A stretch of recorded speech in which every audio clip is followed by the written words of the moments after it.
pero sí por lo menos vamos a tener una buena visión de lo que significa el libro de Levítico y que yo creo que un segundo título, si le hacemos un doble clic a este libro, podríamos decir que al leerlo podemos conocer la mente de Jehová. Podemos de verdad entrar a conocer cuál es su manera de pensar, cuál es su forma de llevar a su pueblo, conocer también cuál es el carácter de nuestro Señor, y también saber cómo Jehová toma las decisiones y cómo va a tomar las decisiones en el futuro a su pueblo.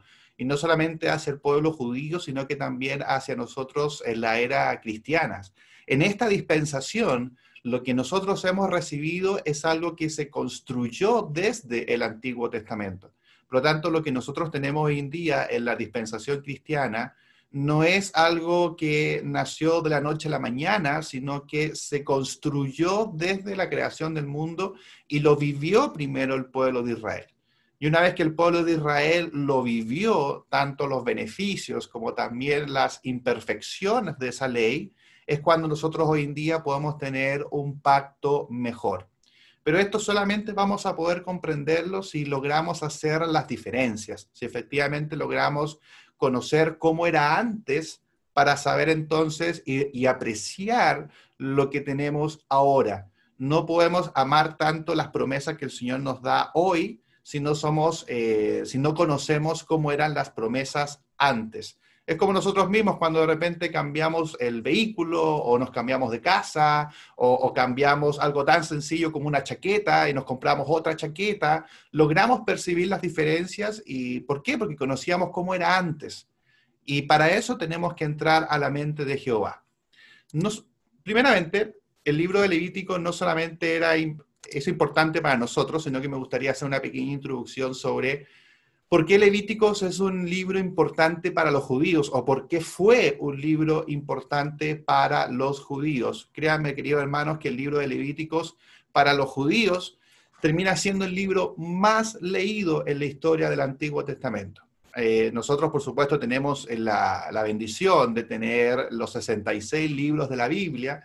Recién 500 años antes de la venida de Cristo, los judíos tenían la Septuaginta, traducía al griego, por lo tanto recién ahí ellos tenían todos los libros de la Biblia, o al menos del Antiguo Testamento, pero los judíos que vivieron en la época de Salomón, de David, la época de Nehemías, ellos no tenían la Septuaginta, no tenían todos los libros del Antiguo Testamento, pero lo que sí tenían era el Pentateuco. Eso sí lo tuvieron desde un inicio, que fue revelado a Moisés.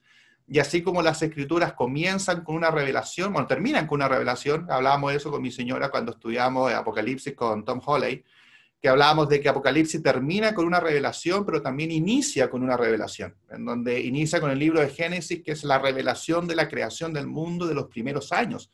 Nadie estuvo en esa época para escribirlo, por lo tanto se le reveló a Moisés todo lo que aconteció en los principios de la tierra. Por lo tanto, volviendo a este tema, el libro de Levíticos era el libro más estudiado por los judíos por 4 motivos fundamentales. Primero, era importante el libro de Levíticos para ellos porque debían apartarse de las costumbres egipcias. Me gustaría leer un versículo que está ahí, pueden ir también a sus Biblias, en el libro de Génesis, en el capítulo 50, en el verso 7. Los judíos vivieron 500 años con los egipcios, y yo creo que algo que probablemente, por ejemplo, el hermano Efraín, que estuvo viviendo en España, es cosa que uno vive un par de meses en un lugar y empiezas a adoptar costumbres, ¿verdad?, del país en donde te encuentras. Imagínate vivir 500 años. La verdad, la cantidad de costumbres, la cantidad de formas de adoración, de vestimenta, comenzabas a mimetizarte, los judíos se comenzaban a mimetizar con los egipcios. En Génesis capítulo 50, en el versículo 7, dice: entonces José subió para sepultar a su padre, y subieron con él todos los siervos de Faraón, los ancianos de su casa y todos los ancianos de la tierra de Egipto. ¿Y quién más? Verso 8, y toda la casa de José, que eran judíos, ¿verdad? Sus hermanos y la casa de su padre. Solamente dejaron en la tierra de Gosén sus niños y sus ovejas y sus vacas. Subieron también con él carros y gente a caballo, y se hizo un escuadrón muy grande. Y llegaron hasta la era de Atad, que está al otro lado del Jordán, y endecharon allí con grande y muy triste lamentación, y José hizo a su padre duelo por 7 días. Verso 11. Y viendo los moradores de la tierra, los cananeos, el llanto en la era de Atad, dijeron, llanto grande es este de los egipcios. Por eso fue llamado su nombre Abel Misraim. Fíjate lo que dice el versículo 11. Dice que cuando llegaron los moradores de la tierra en ese tiempo, estaban ahí los cananeos, vieron a José, a sus hermanos, ¿verdad? Pero la verdad es que no tenían vestimentas judías, sino que venían ya con toda la indumentaria propia de los egipcios. Y el comentario de la gente de esa tierra fue, oye, fíjate los egipcios cómo están llorando. Por lo tanto, los judíos eran confundidos con los egipcios por la forma de hablar, la forma de vestir, la forma de adorar. De hecho, vamos a leer más adelante que los mismos judíos tenían costumbres de adoración egipcia, por lo tanto también el Señor Jehová tenía que sacarles esas costumbres egipcias y tenía que darles un libro para que pudiesen convertirse realmente en un pueblo santo. El otro texto que está en pantalla, que no lo vamos a leer, es el de Éxodo 2, 17 y 19, en donde Moisés defiende a una mujer egipcia y la mujer egipcia llega a la casa y le cuenta a su madre que un egipcio la defendió, siendo que fue Moisés. Por lo tanto, el mismo Moisés, que sabemos que se crió en la corte del faraón, Moisés ya tenía vestimenta, nombre, tenía todo egipcio. Por lo tanto, en 500 años, la posibilidad de sacar un pueblo de una nación, si tú sacas un pueblo de una nación, este pueblo que tú estás sacando viene con todas las costumbres, creencias, vestimentas y todo lo que ellos hacían. De hecho, en Levítico, capítulo 17, los invito a leer, Levítico 17, en el verso 7, voy a leer solamente el 7, dice 17:7.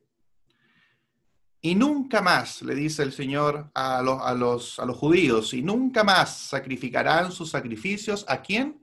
A los demonios, tras de los cuales han fornicado, tendrán esto por estatuto perpetuo por sus edades. Fíjate, los judíos sacrificaban, realizaban sacrificios cuando estaban dentro del pueblo egipcio. Por eso el Señor ahora está dejando muy en claro, en 27 capítulos del libro, esto es solamente un versículo, que dice, no deben sacrificar más a los demonios, que probablemente son todos los dioses, la cantidad infinita que en realidad tienen los egipcios de sus dioses. De hecho, mi hija que está estudiando historia, tiene 9 años, ya le están enseñando todo este tema de los egipcios y aparecen todos los dioses que tienen los egipcios. Para el Señor esos son demonios, eso así de simple. En el capítulo 18 de Levítico, un capítulo más adelante, en el versículo 1 al 5, y aquí lo deja más claro todavía, voy a leer hasta ahí en este punto, dejo los otros versículos, después les mando el archivo.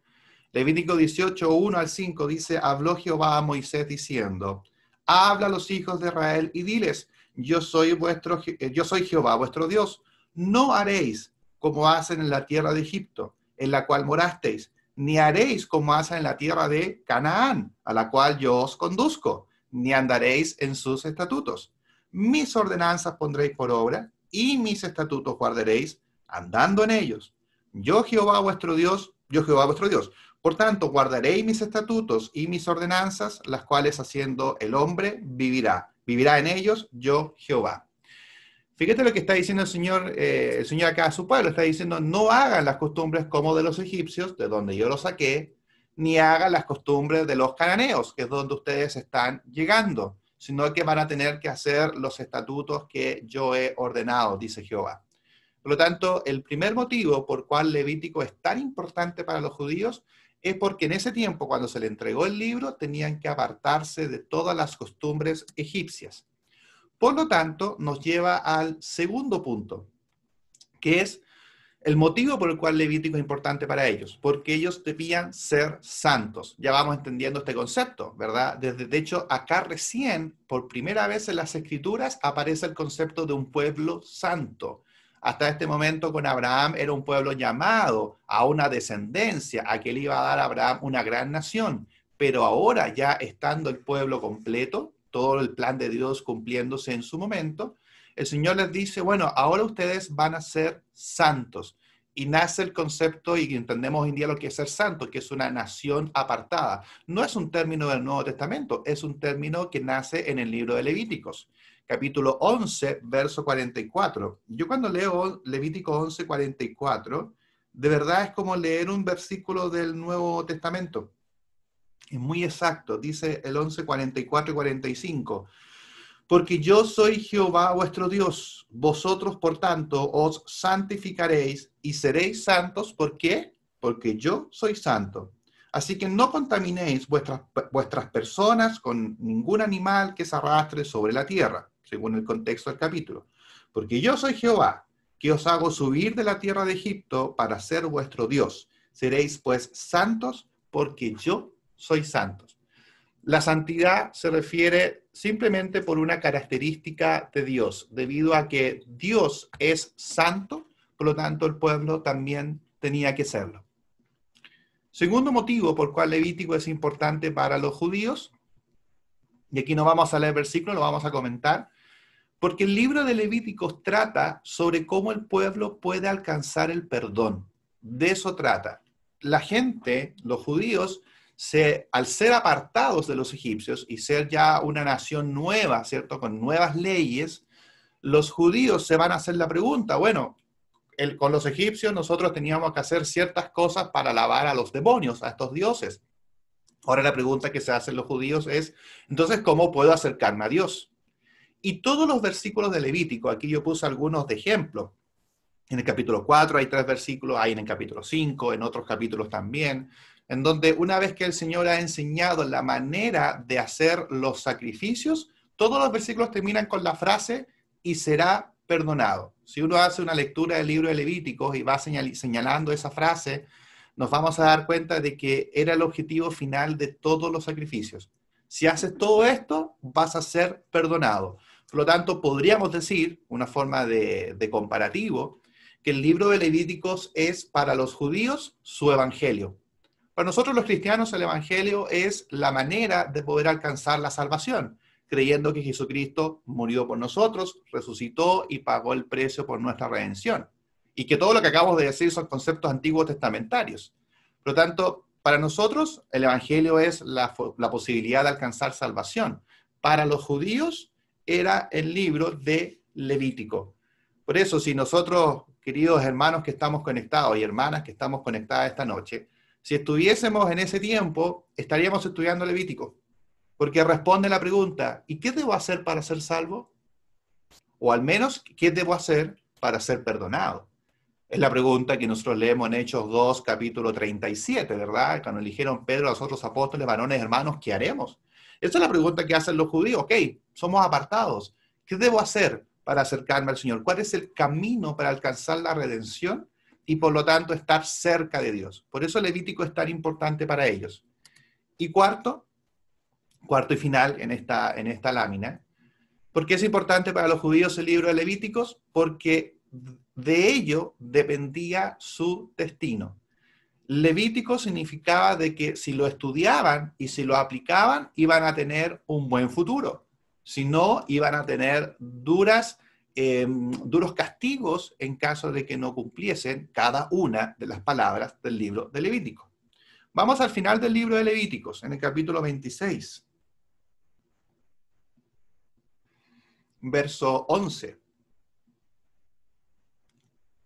Si ellos obedecían los estatutos del libro de Levíticos y lo llevaban hacia adelante, ¿verdad? Cumpliendo cada una de sus palabras, Levítico capítulo 26, en el verso 11, dice, y pondré mi morada en medio de vosotros, y mi alma no os abominará, y andaré entre vosotros, y yo seré vuestro Dios, y vosotros seréis mi pueblo. Esa es la promesa. Si los judíos estudiaban Levíticos y llevaban cada una de sus palabras al pie de la letra, este es el futuro que les esperaba. El Señor dice en el versículo 12, el Señor iba a andar en medio de vosotros. De hecho, yo puse ahí en pantalla una referencia de Juan 1:14, si recordamos ese versículo, que dice que el Verbo se hizo carne y habitó en medio de nosotros, ¿verdad? Refiriéndose a Jesucristo viviendo en medio del pueblo. Esa promesa, o eso que cumplió Jesús en el Nuevo Testamento, Jehová también la promete. Como Padre, yo voy a habitar en medio de vosotros. Y de hecho lo que decía el versículo 11 al final, que mi alma no os abominará. Por ende, están las consecuencias de qué sucede si no desobedecían. En el capítulo 26, el mismo capítulo, en el versículo 19 y versículo 20. Y quebrantaré la soberbia, esto en caso que desobedecieran, ¿verdad? Y quebrantaré la soberbia de vuestro orgullo, y haré vuestro cielo como hierro, y vuestra tierra como bronce. Vuestra fuerza se consumirá en vano, porque vuestra tierra no dará su producto, y los árboles de la tierra no darán su fruto. ¿Qué iba a hacer si ellos desobedecían? El Señor cerraba los cielos, cerraba la tierra. Es decir, no hay lluvia, no hay alimentos, y como dice en el versículo 20, que la fuerza de ellos se va a consumir en vano, o sea, hicieran lo que hicieran para revertir esas circunstancias, el Señor iba a decir, vuestra tierra no dará producto y los árboles de la tierra no darán su fruto. En el versículo 34, más abajo, en el 34 dice, entonces la tierra, sí, quiero leer el 34. No, quiero leer el versículo 32. Ese me falta anotarlo ahí en pantalla, el versículo 32. En caso que desobedecían, asolaré también la tierra, y se pasmarán por ello vuestros enemigos que en ella moren. Y a vosotros, les dice, a los judíos, os esparciré entre las naciones, y desenvainaré espada en pos de vosotros, y vuestra tierra estará asolada, y desiertas vuestras ciudades. ¿Acaso esto no se termina cumpliendo cuando tanto Israel como Judá son deportados por Asiria y por los babilonios respectivamente? En donde la tierra fue desolada, en donde Nehemías llora estando en Babilonia porque las ciudades estaban desoladas, ¿verdad? Entonces aquí el Señor lo está advirtiendo, les dice, si ustedes no obedecen las palabras del libro de Levítico, todas estas ordenanzas, ustedes van a ser esparcidos entre las naciones. En el versículo 34 y 35 dice, entonces la tierra gozará sus días de reposo, todos los días que esté asolada, mientras vosotros estéis, ¿dónde? En la tierra de vuestros enemigos. La tierra descansará entonces y gozará sus días de reposo. Todo el tiempo que esté asolada, descansará por lo que no reposó en los días de reposo cuando habitasteis en ella. Un spoiler de nuestros estudios, es que el reposo es súper importante en el libro de Levítico. No solamente lo conocemos por el día sábado, que es el día de reposo, sino que vamos a estudiar que tanto la tierra como las posesiones tenían años de reposo, lo que se le conoce como el año del jubileo, que está en el capítulo anterior, el capítulo 25 de Levítico. Por lo tanto, el Señor dice, bueno, si ustedes no cumplen todo esto, ustedes van a ser asolados, para ser llevados donde sus enemigos, no dice la palabra deportado, pero entendemos el concepto de fondo, y en ese momento entonces, la tierra estando desolada, va a descansar lo que ustedes no llevaron hacia adelante y no cumplieron. De hecho, recordemos lo que le sucede al rey Josías, que el rey Josías encuentra el libro de la ley que estaba perdido, se va de espaldas Josías porque se da cuenta de que no habían llevado a cabo las fiestas que el Señor había estipulado en el libro de Levítico. El libro estaba olvidado. Por lo tanto, el Yom Kippur, el día de la expiación, que es una de las fiestas judías, Josías hace una tremenda celebración que está registrada en el libro de Reyes, en el libro de Segunda de Crónicas. ¿Por qué? Por esto mismo, porque la tierra no había tenido todas las acciones que el Señor había pedido. Y para terminar este punto, en el verso 43 y en el verso 45, dice, del 43 al 45, pero la tierra será abandonada por ellos y gozará sus días de reposo, estando desierta a causa de ellos, y entonces se someterán al castigo de sus iniquidades, por cuanto menospreciaron mis ordenanzas y su alma tuvo fastidio de mis estatutos. Y aún con todo esto, estando ellos, esto es lo maravilloso del 44, aquella esperanza, estando aún ellos en tierra de sus enemigos, yo no los desecharé, ni los abominaré para consumirlos, invalidando, ¿qué cosa? Mi pacto con ellos, porque yo, Jehová, soy su Dios. Antes, verso 45, me acordaré de ellos por el pacto antiguo, cuando los saqué de la tierra de Egipto a los ojos de las naciones para ser su Dios, yo, Jehová. A pesar de que nosotros en nuestra característica humana fallamos al Señor y somos infiel a las palabras del Señor, el Señor es fiel con nosotros. Y eso no porque nosotros lo merezcamos, sino porque es el carácter de Dios. Es el carácter de Dios. El Señor es fiel a su promesa. Y el Señor aquí lo advierte. Es fiel a su palabra, es decir, el Señor dice lo que va a ocurrir si ellos no cumplen lo que Él ha ordenado, y así fue. Tenemos registro histórico de aquello. Pero también tenemos registros históricos de Nehemías, ¿verdad? Y de Esdras, en donde tenemos todo el regreso del pueblo. Y por supuesto tenemos hoy una mejor promesa, que es la que nosotros hoy somos su pueblo. ¿Pero esto por qué? Porque el Señor no olvida, porque el Señor es fiel, porque el Señor prometió y así cumple. Ahora, eso es para los judíos.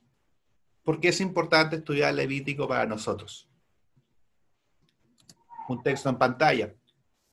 En el libro de Hebreos, en el capítulo 8, verso 4 al 6, respondiendo a la pregunta ¿por qué Levítico es importante entonces para los que estamos aquí, conectados esta noche, ¿no? ¿Por qué es importante para nosotros estudiar Levítico? Dice las Escrituras, si Jesús estuviera en la tierra, no sería sacerdote. Pues aquí ya hay sacerdotes que presentan las ofrendas en conformidad con la ley. ¿Cuáles son esas ofrendas? Libro de Levíticos. Versículo 5. Estos sacerdotes sirven, hablando de los sacerdocio levítico, ¿verdad? En un santuario que es copia y sombra del que está en el cielo, tal como se le advirtió a Moisés cuando estaba a punto de construir el tabernáculo. Asegúrate de hacerlo todo según el modelo que se te ha mostrado en la montaña, en el Sinaí. Quedémonos ahí en el versículo 5. El santuario, el tabernáculo, que está en el libro de Éxodo, que eso es para otro estudio. Pero les voy a compartir al final del estudio un paper, un escrito de 3 páginas, bien breve, de lo que es el tabernáculo. Muy bien, porque no lo vamos a tocar acá en este estudio. Pero el tabernáculo es un santuario que es copia y sombra de lo que está en el cielo. ¿Acaso no es lo mismo que pasa en Apocalipsis, que estamos nosotros estudiando? ¿Acaso no todas las cosas que leemos en el Apocalipsis son un reflejo de lo que está en el cielo? Bueno, el tabernáculo es un reflejo de lo que está en el cielo.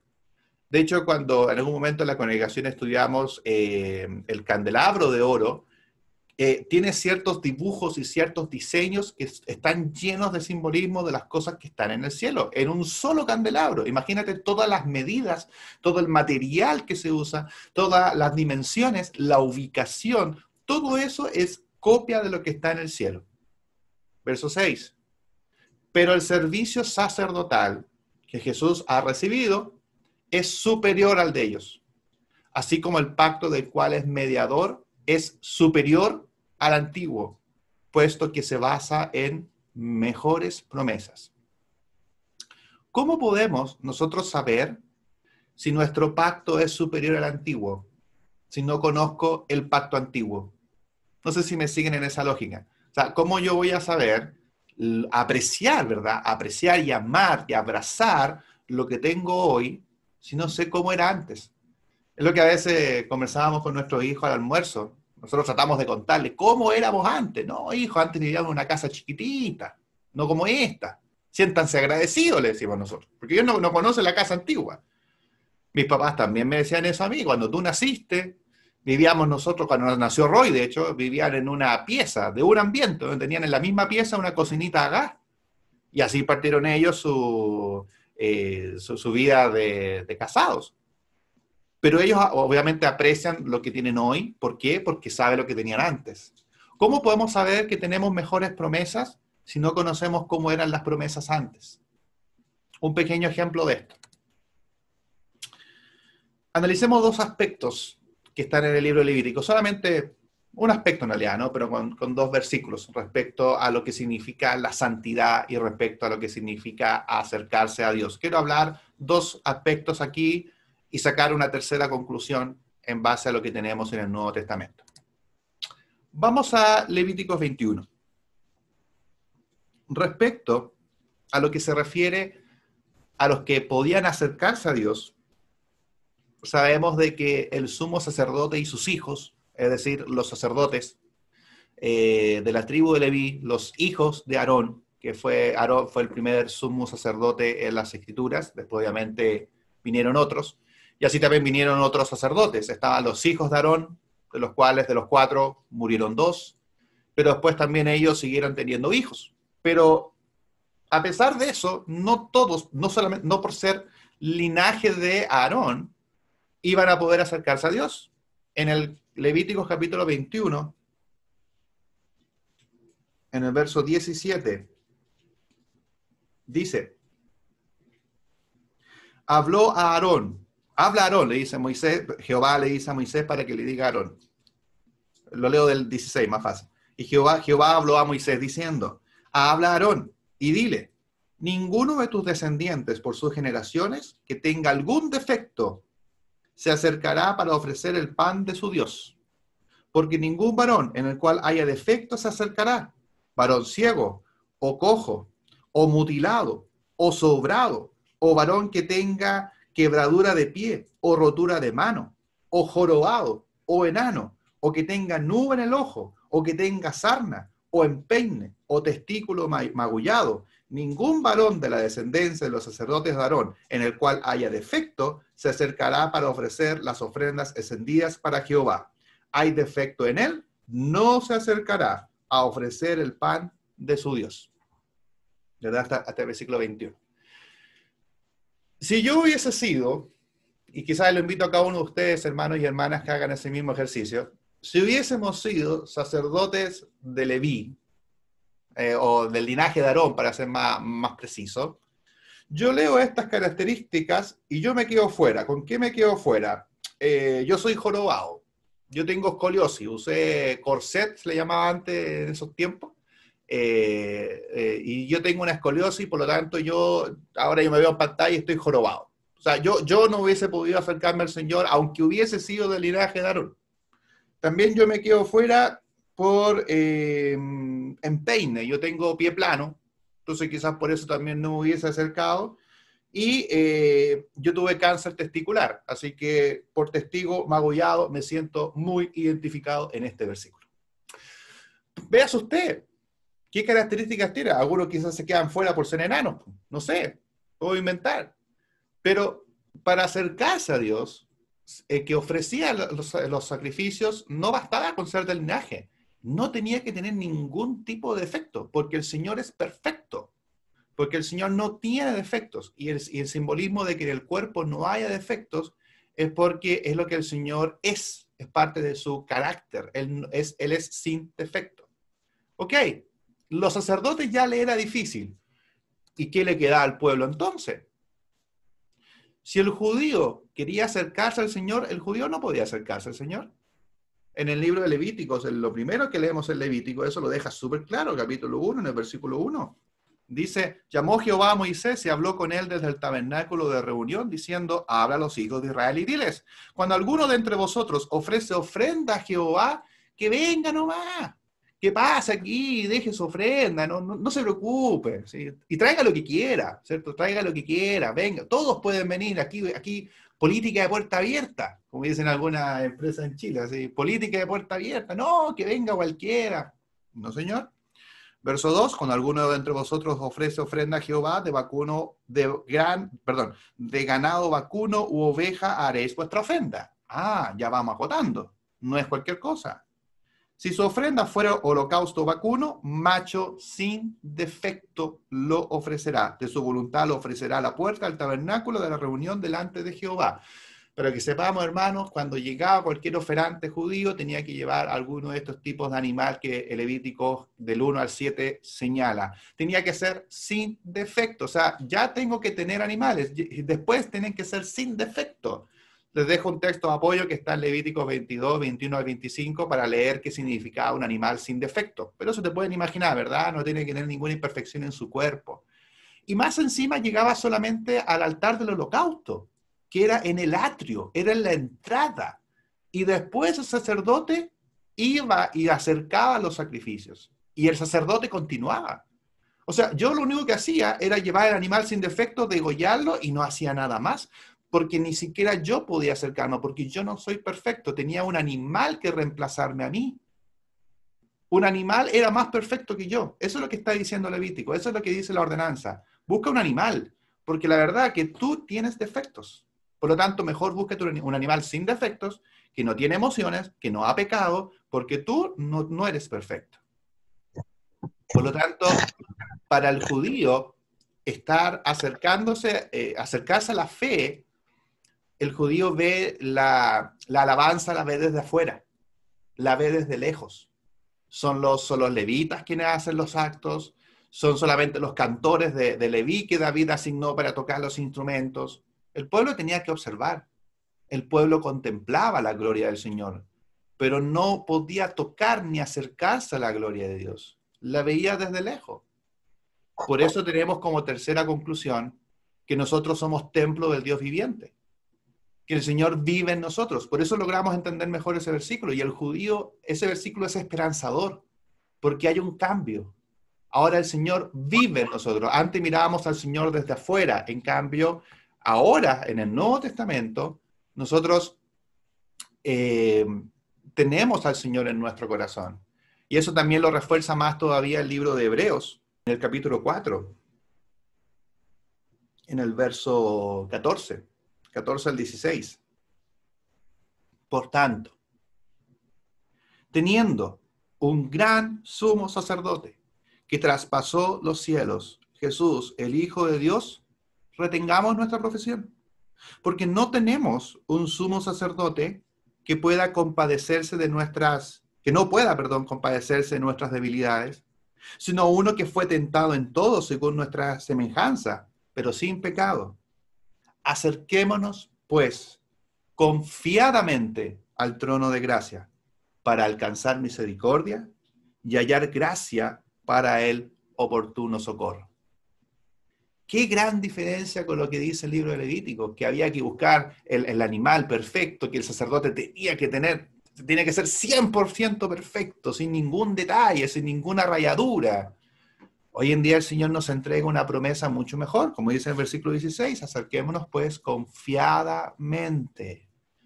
Una vez que el Señor muere en la cruz, el velo del templo se abre y tenemos entrada con el Señor y el Señor entra en nosotros. Nos unimos al Señor. Eso simboliza que el velo del templo se parte por la mitad. Simboliza que nos unimos con el Señor. Y eso para el judío es poderosa señal. Es decir, para los judíos, en el libro de Mateo, Mateo es el único que relata ese hecho, ¿no? Mateo muy judío, ¿verdad? Mateo nos cuenta de que el velo del templo se rasgó. Y yo creo que los judíos cuando leen eso dicen, wow, en un lugar que solamente entraba el sumo sacerdote una vez al año, que nadie conocía. De hecho, para que ustedes sepan, lo dice el libro de, no sé si Éxodo, Deuteronomio, que cuando el sumo sacerdote ingresaba a realizar el acto en el lugar santísimo, entraba con un cordel y campanas. ¿Por qué? Porque si el sumo sacerdote se equivocaba en hacer algo en el lugar santísimo, él moría. Y nadie podía ir a buscar al sacerdote a entrar a sacarlo muerto. Por lo tanto, ¿qué estaban haciendo afuera? Estaban escuchando. Si escuchaban la campana era porque estaba vivo, pero si dejaban de escuchar la campana es porque se había equivocado. Se equivocó en lo que tenía que hacer. Entre esas cosas, rociar 7 veces con sangre, las puntas del altar. Si rociaba 8 o 6,5, moría. Por lo tanto, lo que hacían con el cordero era sacarlo.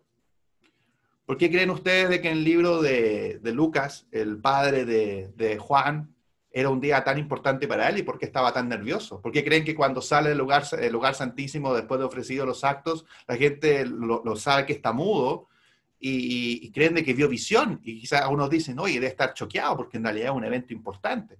O sea, te toca una vez en la vida y más encima tienes una visión de Dios. O sea, ya ibas nervioso y más encima tienes visión de Dios. O sea, de verdad era un día muy difícil para el padre de Juan. Así de complicado era acercarse a Dios, pero hoy en día tenemos una promesa mejor. Por lo tanto, la conclusión es, ¿acaso nuestro pacto, acaso no es superior al pacto de ellos? ¿Acaso no tenemos un mejor pacto? Claramente que sí, pero solamente podremos apreciarlo si conocemos el pacto antiguo para poder abrazar lo nuevo. Para nosotros, no lo voy a leer acá solamente por tiempo, insisto, les voy a compartir esta presentación. Como decía el título de esta introducción, al estudiar Levítico también nos vamos acercando a la mente de Jehová, a saber cómo piensa el Señor. Nosotros tenemos un texto en Primera de Corintios, en el capítulo 14, verso 40, que es muy conocido por nosotros. Dice, hágase todo decentemente y con orden. Bueno, el Levítico es así. En el libro de Levíticos conocemos que el Señor Jehová es un Señor de detalles. Cuando el sumo sacerdote ofrecía los sacrificios, se vestía con vestidos de lino, de punta en blanco, como diríamos nosotros en nuestro país, de punta en blanco. Y las cenizas las tenía que sacar. Las cenizas, aunque eran suciedad, las cenizas tenía que sacarla vestido de lino, porque eran importantes las cenizas, venían de un sacrificio.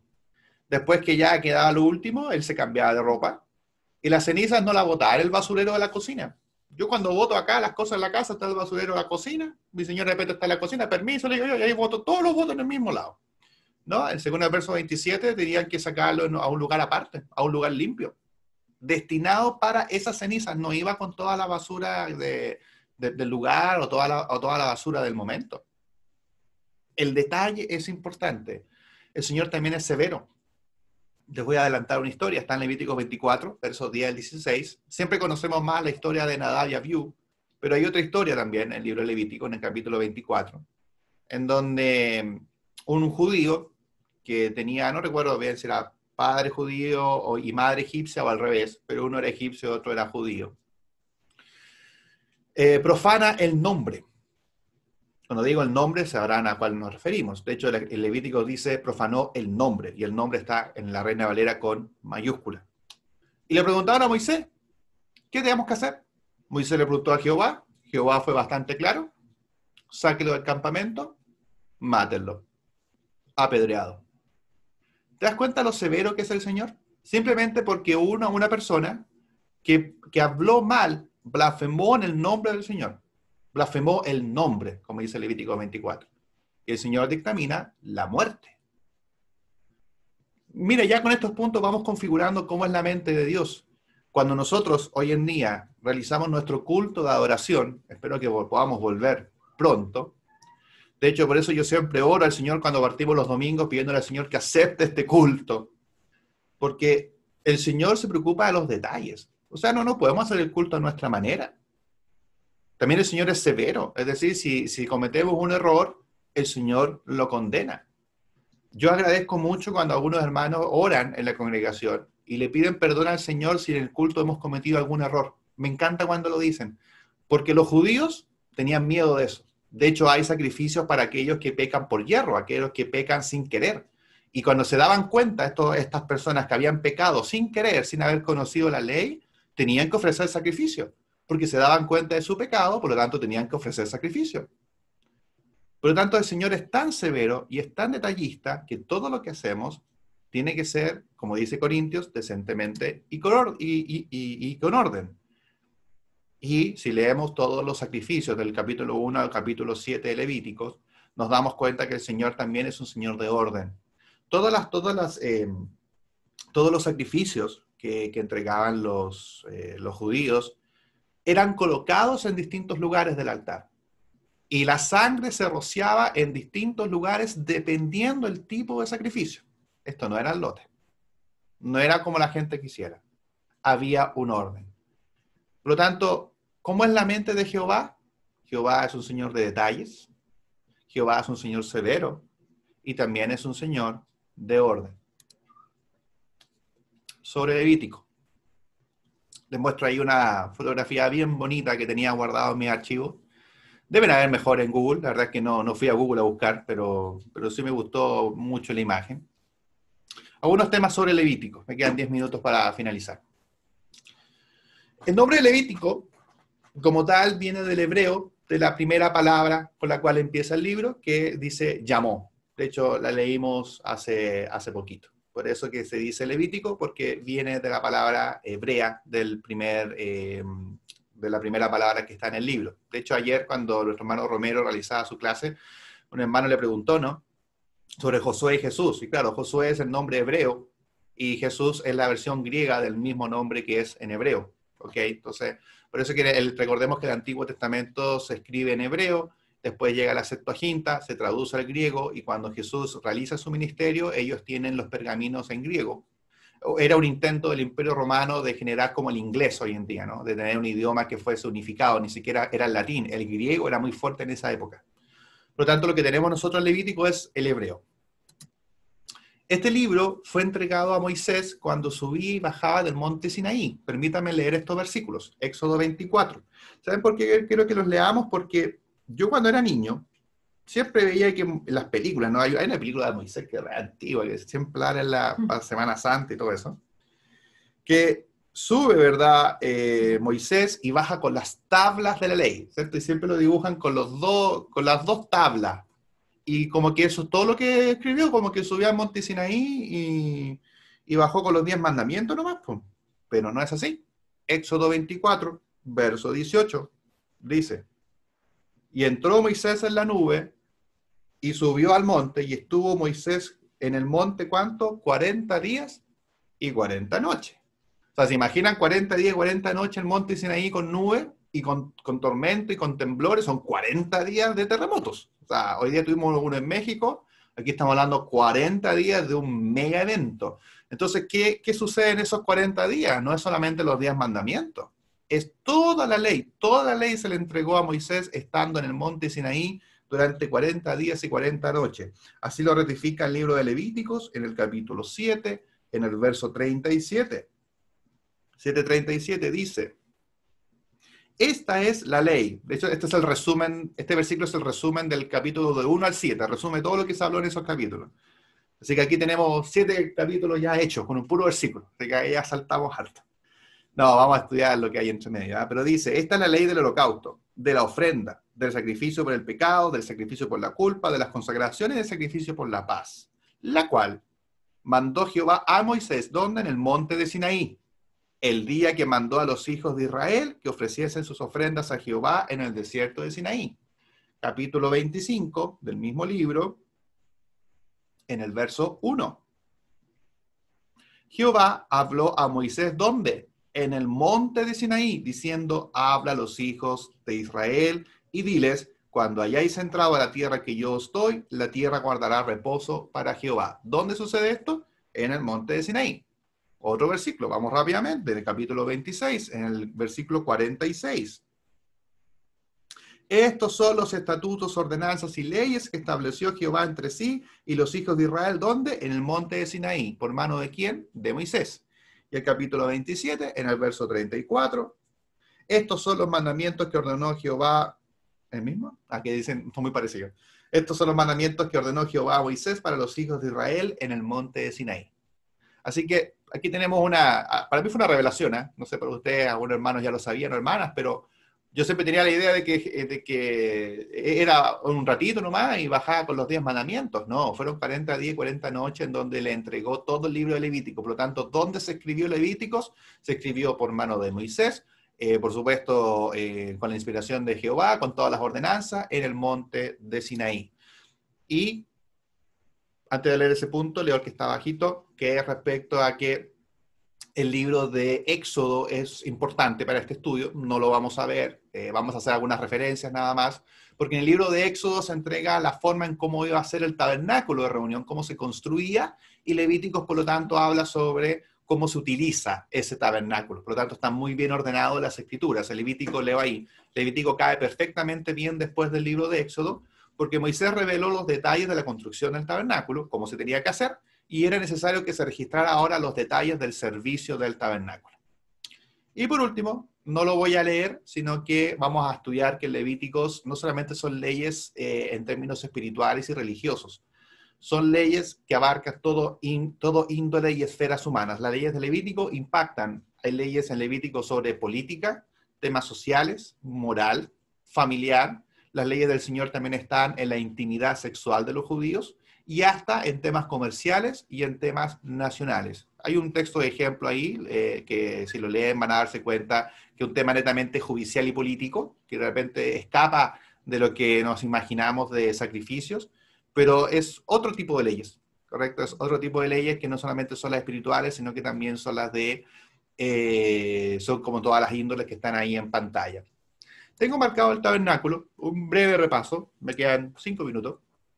Un breve repaso del tabernáculo. Perdón que vaya tan rápido, pero hay harto que conversar. En un pequeño repaso del tabernáculo, voy de derecha a izquierda en su pantalla. Tenemos, ¿verdad?, la entrada al tabernáculo. Está el altar de la ofrenda quemada, el altar de los holocaustos también se le llama, que es donde se generan todos los sacrificios del pueblo, donde administran todos los judíos, los levitas, perdón. Comprendamos que se necesita una tribu entera para poder atender a los sacrificios de todo el pueblo. Por eso es que yo no entendía por qué una sola tribu tenía que hacer esto. Es que la verdad que la cantidad de personas de la población que va aumentando, son muchos los sacrificios y realmente tenías mucho trabajo en las festividades judías. El levita no descansaba. Después está el lavacro, que es donde hay agua, donde se limpian todas las partes internas del animal. Por supuesto, un simbolismo al bautismo que es, pero total. No solamente se lavaban los intestinos de los animales, sino que también los mismos sacerdotes al oficiar, se lavaban en ese lugar. Después tenemos lo que conocemos como lugar santo, que tiene la mesa del pan de la proposición, que se colocaban 12 panes en ese lugar, los cuales comían solamente los sacerdotes, representando a las tribus de Israel. Al frente está el candelero de oro, que ya ahí se menciona él. Está el altar del incienso, que lo vemos en Apocalipsis repetidas veces, las oraciones, el incienso, viene de ahí. Está el velo, que es el velo que separa el lugar santo del lugar santísimo. Y en el lugar santísimo está el arca del pacto, ¿okay?, donde mora el Señor entre los querubines, en donde nadie lo veía, solamente se veía una vez al año. De hecho, hay historias bien potentes, ¿no?, de errores por haber trasladado mal ese arca del pacto. Solamente para relajarnos un poquito, les muestro en pantalla unas fotografías que tenía dentro de la colección. Esto es una representación física hecha, por supuesto, a escala. Eso es lo bonito de esta fotografía, está hecha a escala, como era el templo según la ordenanza de Moisés. Quizás de Jehová a Moisés.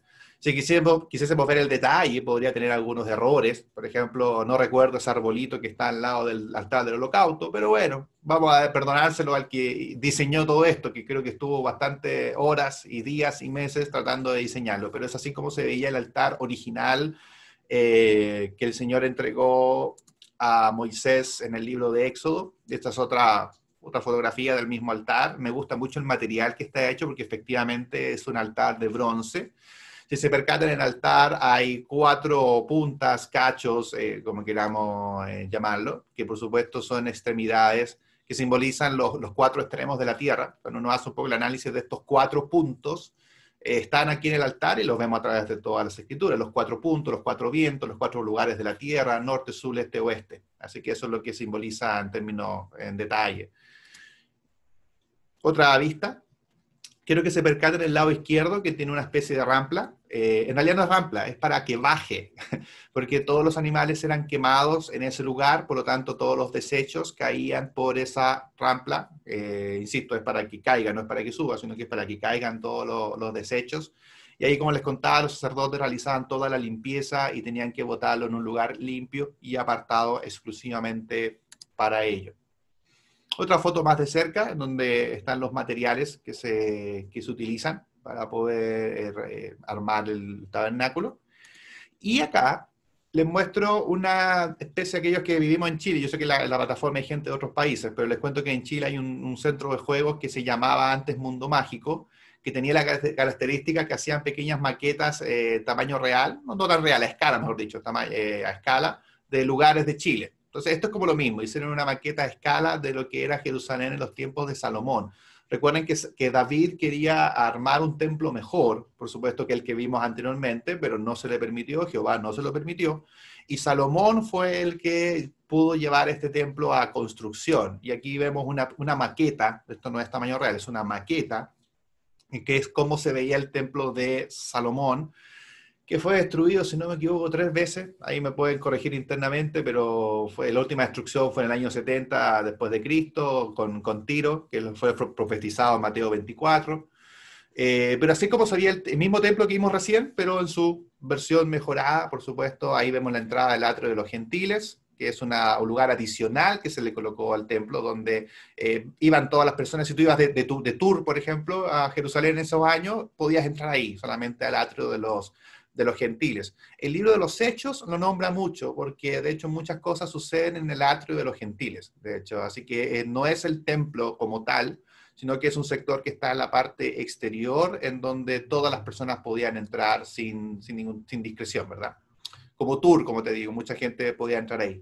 Y esto es una visión de lo que era ya, lo que anteriormente era un simple velo, ahora tenemos una construcción, ¿verdad?, mucho más acabada.